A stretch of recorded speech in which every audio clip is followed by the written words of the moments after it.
यदि आप हमारे चैनल के सभी गाने को पसंद करते हैं तो डीडी प्रोडक्शन हाउस के यूट्यूब चैनल को लाल बटन दबा के सब्सक्राइब करें और घंटी के निशान को जरूर दबाएं। प्रेम से बोलो शिव शंकर भगवान की DJ Sumit Satish Rema DJ Sumit Satish Presented by DD production house Sakri. कामर उठेबै देवघर हम जेबै, बाबा से प्रसाद थोड़ा हम लेबै, भैया से पूछ के कामर उठेबै, भौजी के साथ हम देवघर जेबै, भौजी के साथ हम देवघर जेबै। कामर उठेबै देवघर हम जेबै, बाबा से प्रसाद थोड़ा हम लेबै, भैया से पूछ के कामर उठेबै, भौजी के साथ हम देवघर जेबै, भौजी के साथ हम देवघर जेबै।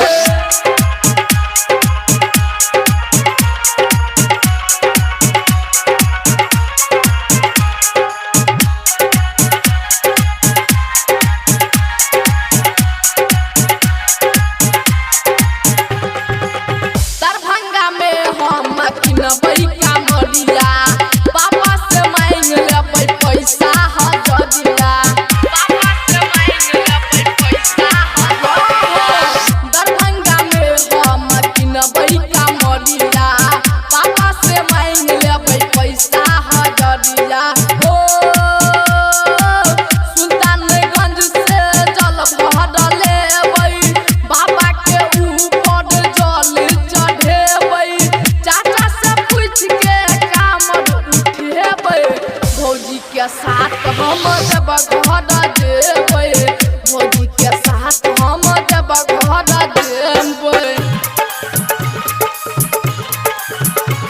Presented by DD production house Sakri. DJ Sumit Satish Rema DJ Sumit Satish Rema DJ Sumit Satish Rema. सुइया पहाड़ पे चढ़बै हम सब, गाजा पियै छै देख सबटा बम सब, गाजा पियै छै देख सबटा बम। सुइया पहाड़ पे चढ़बै हम सब, गाजा पियै छै देख सबटा बम सब।